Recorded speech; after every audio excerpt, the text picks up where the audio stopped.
Hey folks, how's it going? Thank you for checking out the video. If you do enjoy watching, please don't forget to like the video and subscribe. It really does help out the channel.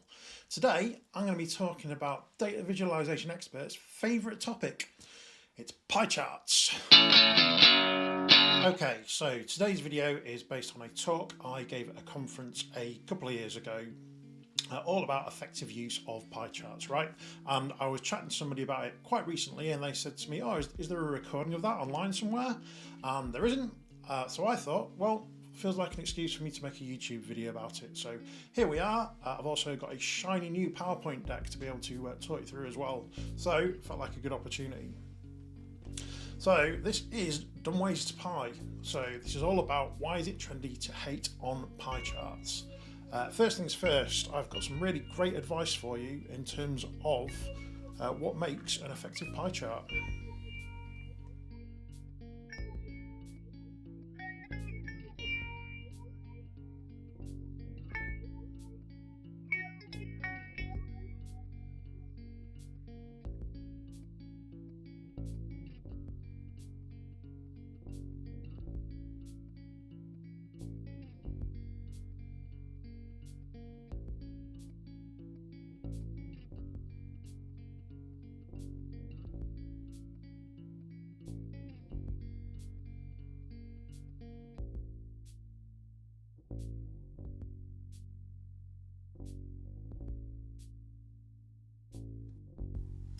Okay, so that was a little GIF that was pulled together by a guy called Joey Chidarchuk. Apologies, I have probably absolutely butchered his name there, but he did a series on his website, Data Analytics, a few years ago, going through some dataviz best practices, and that was one of the GIFs he came out of. And, you know, it's pretty funny, right? But ultimately, it just feels like it's another veiled insult of pie charts and people who use pie charts. And really, what I want to do today is examine some of those arguments and sort of try and present a bit more of a balanced view. So, first of all, why is it that pie charts get such a bad reputation? What is it that's so bad about them? For starters, it's partly because the human brain is terrible at judging the size of slices in a pie, right? In terms of us trying to compare sizes of things, area or things done in a slice in something like a pie chart, we are just not very good at comprehending. And if you don't believe me, go and order a pizza. There are people who literally do this as a job, cutting pizza full time, and I guarantee you order a pizza and you're not going to get a pizza that's got equal sized slices, because we are not very good at judging size by slice. Now, on top of the fact that the human brain is not very good at processing information like that, the other thing that gives pie charts a bad reputation is because people misuse them. They do silly things like this. So this is a real life pie chart. This came from a place I used to work at. It is actually showing the number of commits made per developer in a software development team. I have obscured the names to protect the innocent, but this is just a really, really bad example of a pie chart. There are so many slices, there are far too many colours involved, so there are so many series on this that there's duplication in terms of, you know, how many green slices on there. You know, you've got several different people. Some of the slices are so small you can barely see them. This kind of use of a pie chart becomes really incomprehensible. Another example for you. So this is Catherine Borcher. Apologies, I've probably mispronounced that name as well. But this was shared on LinkedIn recently, and again, it is another good example of why pie charts get hate, and it's mostly because people misuse them. If you try and present information like this, you know, aside from not being able to judge the slices very well, this just becomes incomprehensible. There's far too much going on. So I've called out some really bad examples of pie charts there, but I'm sure a lot of people are going to say to me, 4 or 5 slices is okay though. You know, I've given you some extreme examples of many series in a pie chart, and people would agree that's poor use. But 4 or 5 slices, that's fine, right? Okay, so the next screen I'm going to jump to, I've got an example of 3 pie charts in it, and I would like you to do, for each of those pie charts, I'd like you to decide which slice is the biggest slice of that pie chart. Perhaps you might want to pause the screen whilst you figure it out, but I'll flash this up for a few seconds just to give you an idea of judging what those size of slices are.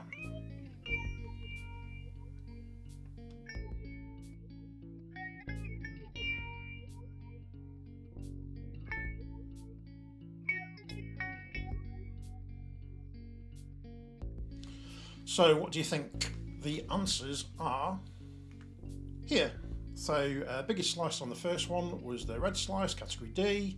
Biggest slice on the second one was category A, the purple slice, and biggest slice on the third one, 35% for category B there. So how did you get on?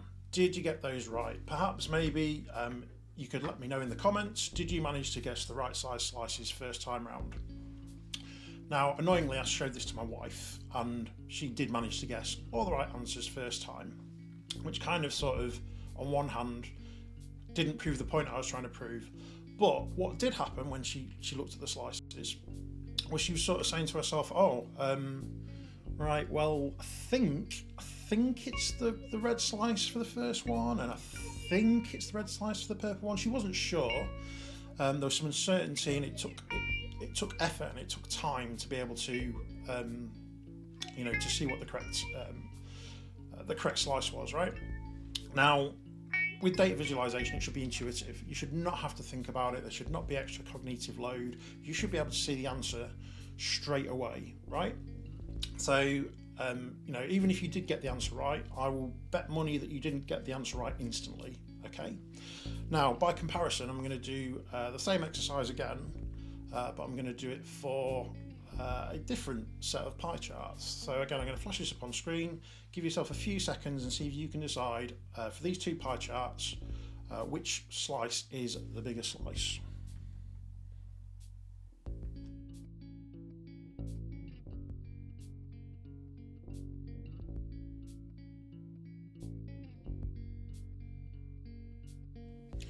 Right, how did you go this time? Here is the answer this time round, so it's a slightly trick question. On the left hand side it's actually 50-50, on the right hand side it's 49-51, so category A, the purple category, was the bigger of those two slices. So what am I trying to prove here? Well, for the 50-50 slice, when I look at this, it's split straight down the middle. That looks like, to me, quite a clear vertical line, and it's quite quick for me to judge that those two slices are the same size and it's a 50-50 split. On the right hand side, even though it's just a 1% difference, I can see that based on the fact that the split of that pie chart isn't quite perfectly vertical, there's just a little indent in terms of the bigger size, and I can quite quickly see that it's bigger on the purple slice. Yeah.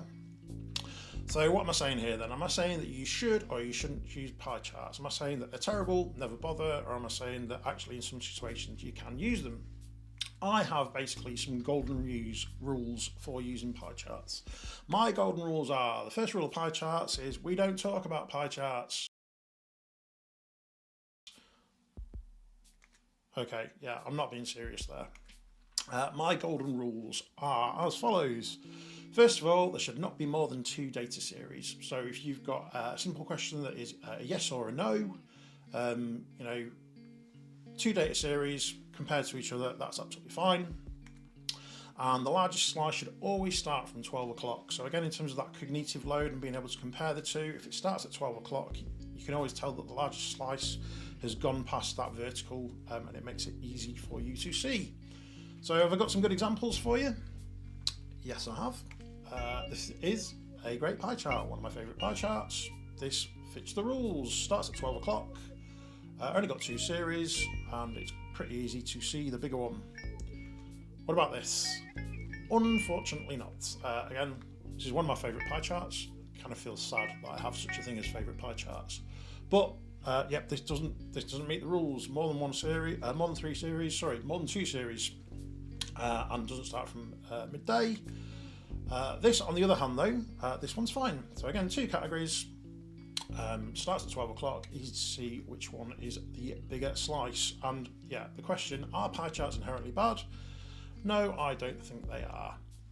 bonus advice for you. Here we go. So we talked about the fact that human brain doesn't judge the size of areas very, very well. It's much, much better at judging the size of lengths.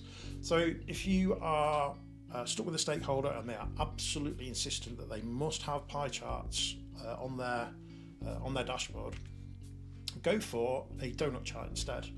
Now, there's some interesting psychology with using pie charts as donut charts as an alternative to this. Effectively, by taking out the middle of the pie, people's eyes are drawn to the circumference of the chart now. So it becomes about judging the length of the circumference that's been attributed to your category, as opposed to judging the size of a slice. So that's a pretty neat trick there for you as well. And one more I've got for you. I gave that golden rule of no more than 2 series. What about a donut chart that's only got 1 series? Right? Could that work? That sounds a bit silly. Surely it's just going to be a ring. Well, check this out. This has only got one category in it. But basically, by the absence of a category, we're still telling the same story. The brain automatically fills in that gap. So potentially, rather than actually having 2 series, just show the 1 series and just show the sort of proportion of that series as the whole there. So that last trick, that's a new one on me. That's a guy called Andy Mason, who you should definitely check out on LinkedIn if you don't follow him already. He gave a talk at Big Data London last year where he discussed that idea as well, and that's effectively where I got that from. So what am I trying to say? I'm ultimately saying, do I think that pie charts are inherently bad and that you should never use them? My answer to that is definitely no. They are acceptable to use in the right situations. Effectively, if you use them responsibly, they can be an effective dataviz tool. And if we all do start to reuse them properly and use them responsibly, then we can make pie charts great again. So that's my take on pie charts. Let me know what you think. Jump in the comments below. Have you got a strong opinion? Do you like pie charts? Do you hate pie charts? Do you use them sometimes? Do you not use them? What do you think about my golden rules? How did you get on with trying to guess the right size of those pie charts? As I say, do hope you've enjoyed that. I hope that's been useful for you. If you have, please do give the video a like and don't forget to subscribe to the channel as well. And I'll catch you next time.